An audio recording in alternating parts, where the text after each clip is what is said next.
यह प्रकृति का नियम है, जो आया है से जाएगा। राजा रंग फकीर, एक चढ़े सिंहासन एक बंधे जंजीर। जब तक विज्ञान मृत्यु पर विजय प्राप्त नहीं कर लेता है तब तक मृत्यु सत्य है, मरना अनिवार्य है। सिर्फ फर्क इतना ही है, कोई 2 कदम आगे कोई 2 कदम पीछे। मरने के बाद में जो इनका गुण या किसी व्यक्ति का गुण अवगुण होता है वही रह जाता है और यह नश्वर शरीर की मृत्यु हो जाती है। साथ ही वृंदावन बाबू के बारे में जहाँ तक मुझे जानकारी है, मैं बहुत नज़दीक से इनको जाना पहचाना था। यह वैसे क्रांतिकारी पुरुष थे जिन्होंने मानववादी समतामूलक शोषण मुक्त समृद्ध समाज की रचना के लिए आजीवन संघर्षरत रहे। या शिक्षा के क्षेत्र में भी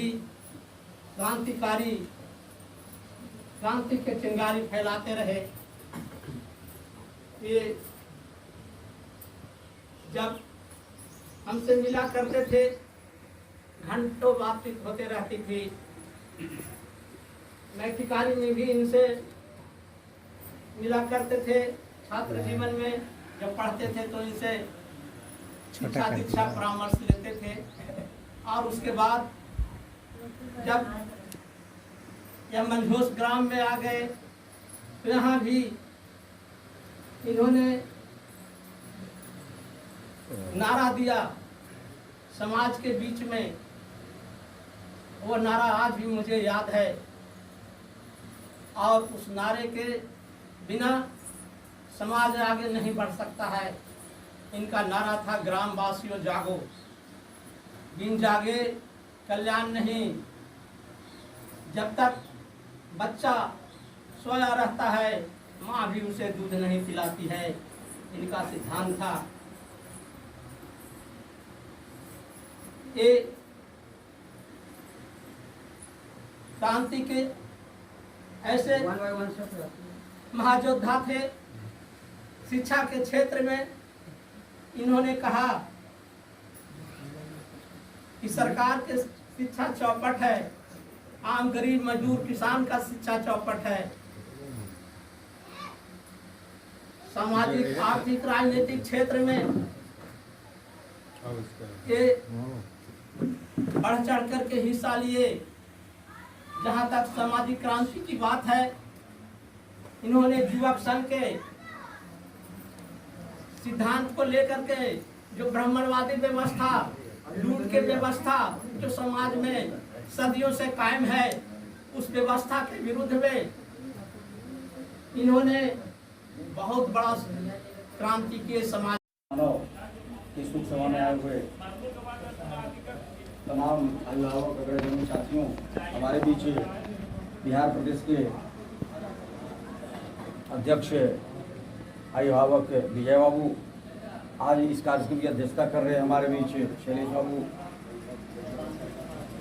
संचालक महोदय जहानाबाद और द्वय शैलेश बाबू, साथ साथ हमारे बीच केसरी जी हैं, हमारे अभिभावक में राजू बाबू उपस्थित हैं, जनार्दन बाबू, तमाम जिनका मैं नाम नहीं ले रहा हूँ, माफी चाहूँगा। बस 2-3 बिंदु पर बात करूँगा क्योंकि सभी लोग काफी देर से बैठे हुए हैं। साथियों, जीवन जीने का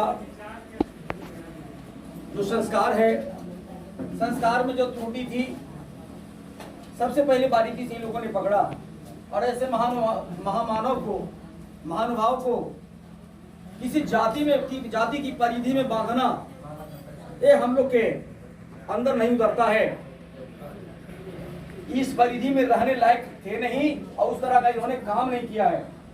इसीलिए समाज में पैदा लेना इनके अधिकार क्षेत्र में नहीं था। समाज में पैदा इन्होंने लिया, लेकिन जब जात की नहीं जमात की बात, जमात के हित की बात इन्होंने सोचा और समाज में तो व्याप्त कुरीति थी उसके उन्मूलन, सार्वजनिक शोषण उत्पीड़न पर इन्होंने अपना दर्शन दिया, जो काबिल तारीफ है। लोग कह दिया करते हैं नवयुवक संघ की व्यवस्था सामंती व्यवस्था के विरुद्ध में हुई थी, लेकिन युवक संघ की स्थापना तत्कालीन युवक संघ गैर जातीय गैर राजनीतिक सामाजिक सांस्कृतिक संगठन है और 1966-67 में इसकी स्थापना हुई थी। और तब से चूंकि मैं 77-78 के सम्मेलन में इनसे रूबरू हुआ था, बुलंदिया चक्र सम्मेलन में, तब मैंने जाना सुना और उसी समय से राज्य अध्यक्ष के रूप में ये 98-99 तक रहे। और रामेश्वर बाग पंचानपुर में जब महती सभा 25,000 की भीड़ थी, उस समय रामदास बाबू के जिम्मे कमान संभाला गया। तो ब्रजनंदन बाबू के बाद उन्होंने युवक संघ गैर जातीय संगठन है, स्वाभाविक है।